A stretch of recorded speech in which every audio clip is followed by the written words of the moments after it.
Hey y'all, it's your pal Madge. Welcome back to my garden. Today we are going to look around this garden and make some editing decisions. It's fully summer now, things are coming in hot, and as I walk around, I see some stuff that I want to change. I'd like more of some things and less of others. So that's what we're going to do today. We are going to assess what's happening. We're going to make some decisions. We're going to rip some stuff out and we're going to put some more stuff in, and it's going to be a good time. So let's get into it. The changes we are making this week start with this terracotta bed in the corner. I did a lot of work on this bed this week. There were a bunch of stunted zinnias in there that weren't really growing since they sprouted and it was cold, and they just didn't do anything after that. So I pulled those out. I also put a couple more bags of potting soil in this bed because the level of the soil had dropped quite a bit. It dropped so far that I could see the supports going across the middle of the bed. So I put in a couple of bags to get that soil level back up to a reasonable point. And I replanted a bunch more zinnias, which are sprouting now. But as they started to sprout, I realized that this celosia is just way too big.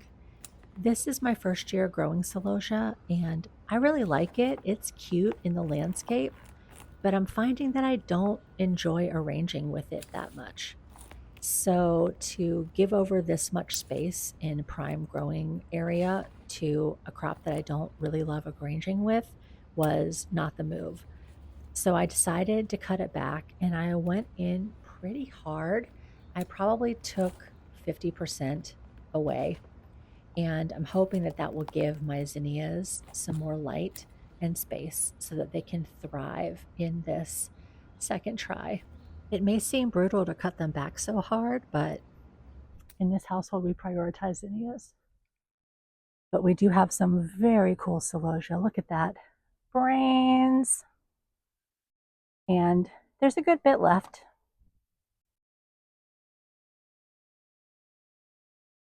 This one plant here was just all vegetation and no flowers, so I got rid of it. The next spot that I really wanted to tackle this week was this side yard.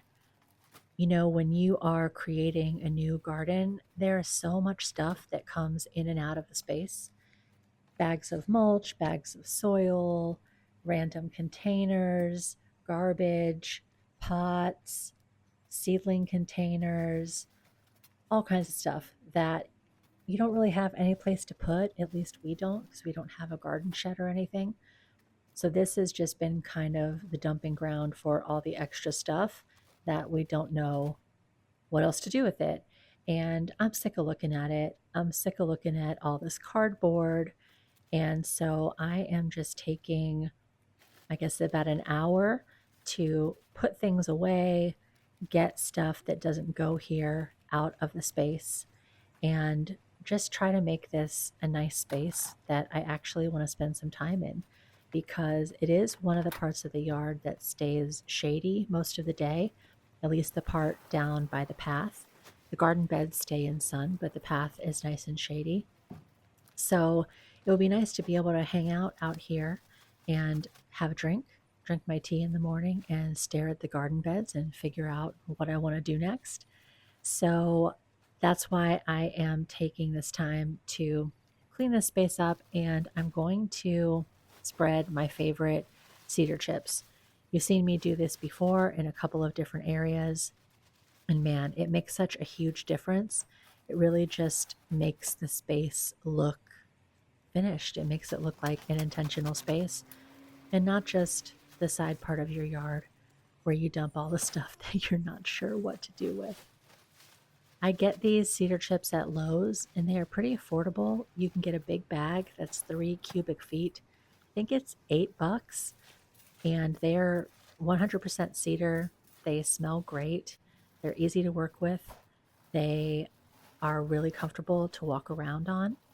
And I honestly can't believe the difference that they make in such a short amount of time, in such a small amount of effort. Now that I've gotten all the trash out of the side yard and put down these cedar chips, it looks so much better. That was a super satisfying project, and I am really happy to not be looking at cardboard anymore. But there are some other tasks that we need to take care of. First off, look at these cosmos back here. They are doing something weird. That is not what cosmo flowers are supposed to look like. The leaves are a little frizzled on these, and they're not really producing flowers the way they should. I'm not sure what's going on with that, but we're going to pull these guys and we are going to replace them with some other seeds that hopefully will be a little happier around here. Looking at the zinnias in this bed, they're doing okay. They're not the best, most healthiest zinnias I've ever seen, but there are a few pretty big ones, and this one even has a bloom head on top. So I'm going to leave them for now and see how they do. The zinnias in the other bed, I planted these about 2 weeks ago, and they are still really tiny. So I think that this soil mixture is just not optimal for zinnias because if it was, they would be growing. I filled these beds with a mixture of the bumper crop soil builder and something called Garden Magic topsoil, which actually, when I looked into it, isn't topsoil at all. It's a mixture of sand and peat moss. And peat moss is really acidic, and zinnias don't really like that. So I'm going to test the pH of this soil and see if we can figure this out. So when that soil pH test kit arrives, I will take you along what that looks like and share with you what I learn. But in the meantime, I am pulling out these weirdo cosmos, and the roots are pretty big. The plants are big and strong. They're just not producing any flowers. So they got to go. And I was doing a little bit of research to figure out what I could plant in their place that would deal with soil that was slightly acidic, because I'm thinking the acidic soil might be what's causing this weird stuff to happen with the cosmos. So, what I found is that of the seeds I have, the ones that are most likely to be able to deal with the acidic soil are these Mexican sunflowers. And these I've never grown before, but they look amazing and they allegedly get to be like 10 feet tall. So let's get them planted and see how they do. Truly, nothing is easier to grow than zinnias and cosmos in my experience. But every year with gardening, there's some new stuff that you got to deal with. And so we are dealing with it. And if that means that we get to discover what Mexican sunflowers look like, well, that's not a bad thing. I was hoping that by this time in the season, this whole little area would have nice tall flowers and be kind of screened from the street, but that is not what has happened. You win some and you lose some in the garden. I don't have the tall flowers of my dreams in this part of the yard, but it's not all bad news. Sometimes you get a tiny baby bunny chowing down on the lettuce patch under the tree. And he doesn't hop away when you get close because he knows you are best friends.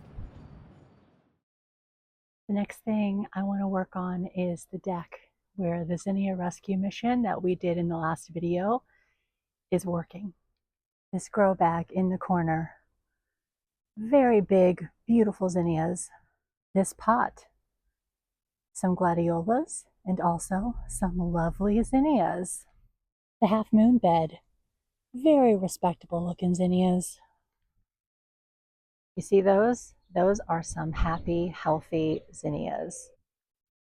Look, y'all, it is the zinnia babies that we planted together 2 weeks ago. And look how big they are. So beefy and strong. The fact that they look so much better than the ones that I planted in the side yard is what really led me to think that there must be a soil problem with the side yard beds. But the upshot is there are going to be zinnias. Up here on the deck, I've been doing a lot of editing this week, especially in this green stalk. I cut these nasturtiums back by like, I don't know, 75%. They were just getting massive, shading out everything else, and they weren't looking that great. And now that I've cut them back, they look a lot better. There's a lot more blooms, and some of the other stuff in this planter have gotten a chance to grow. The Lizzianthus, you guys. The Lizzianthus. Look at these. Look at that color. This is my first year growing these, so I don't have a lot of experience with when to harvest them. But from what I have seen online, I'm supposed to wait until like half of these buds are open before I cut it.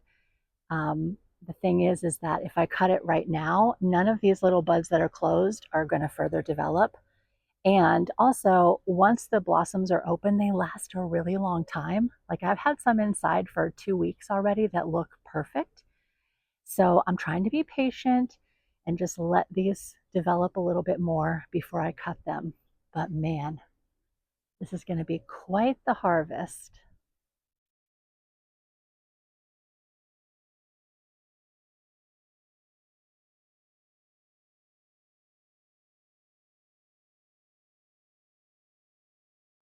So last time we were together, we saw a lot of bug damage on these roses, and I fed them, and that really seemed to help a lot. But the thing that really seemed to resolve the bug problem is I was out here in the rain one day, and I saw like 1 million fat little worms on the Earth Angel rose, which had been the one that was getting hit the hardest by the bug damage. And I looked them up. They're called sawfly larvae, and they were just eating the shit out of my roses. So I stood out here in the rain. I picked them all off that I could see. And ever since then, the roses have been doing a lot better. But it's pretty crazy. When the sun is out, I couldn't see those worms at all. So I wonder where they went. I even looked on the bottoms of the leaves.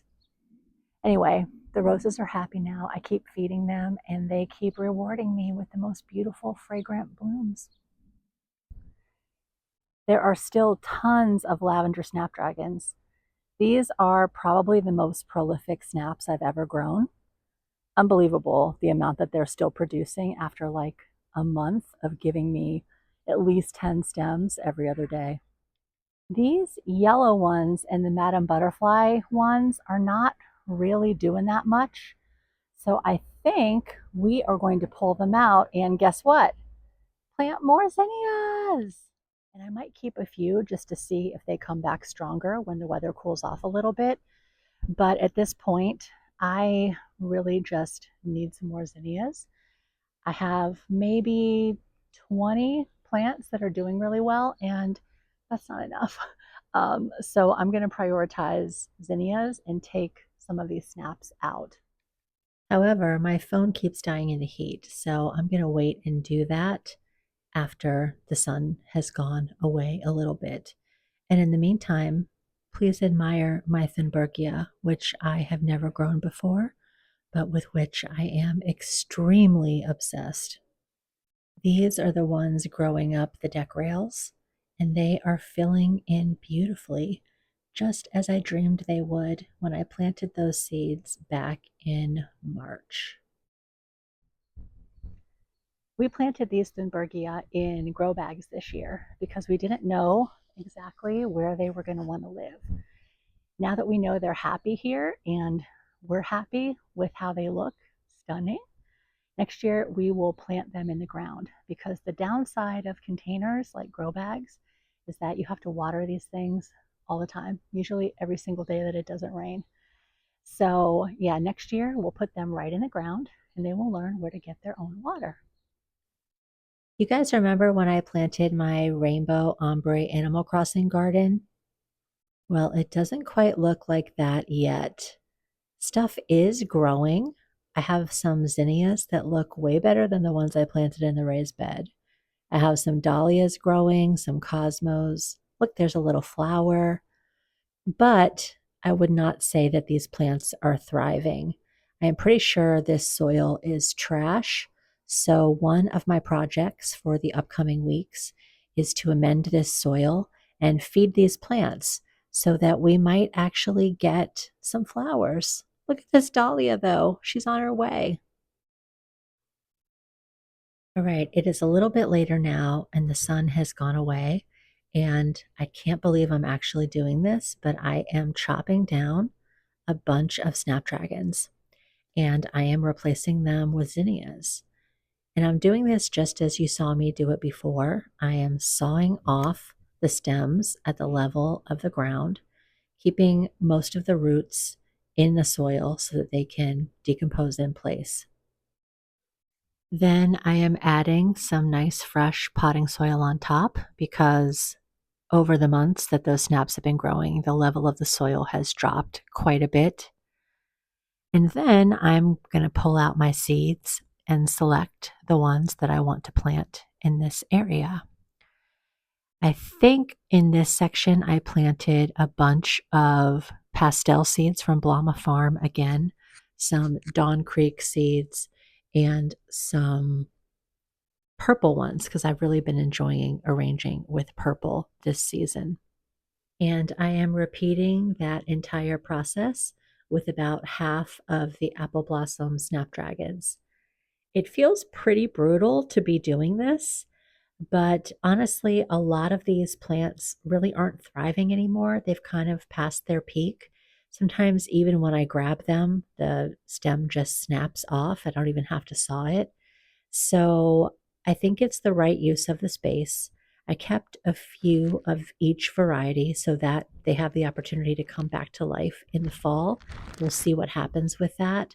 But in the meantime, yeah, I'm just going to add some more soil here and plant a few more zinnias. In this bed, I am planting some orange zinnias and some more Queen Lime series zinnias because, in truth, I just can't get enough of them. Thanks for joining me today. I hope you had a good time watching me kill my darlings. It's gonna be okay. I think it's gonna be okay. Either way, it's done now, so we'll just have to see how it goes. But things are about to get even more exciting around here. I have a lot to figure out. I have to figure out that soil pH problem. I have to help those plants in the rainbow ombre Animal Crossing garden, see what I can do to help them thrive a little bit more. And if you can believe it, it's already time to start seeds for next spring's cool flowers. I'm going to be doing this thing where you plant out seedlings in September, you try to keep them alive all winter, and then if all goes well, I'll have flowers in April. If it works, it's really going to be something. So yeah, I hope you will follow along. I hope that you will like the video, give us a subscribe. Oh, and if you want to see the bouquets that I'm making, like almost on a daily basis, check me out on Instagram. I will put a link to my Instagram profile in the description. And yeah, I'll look forward to seeing you next week. I hope that you have some good times this week. I hope you get to play with some flowers, maybe hang out with a baby bunny. I don't know what you like to do, but whatever it is, I hope it is a good time. And I will look forward to seeing you in the next one. Bye for now, friends.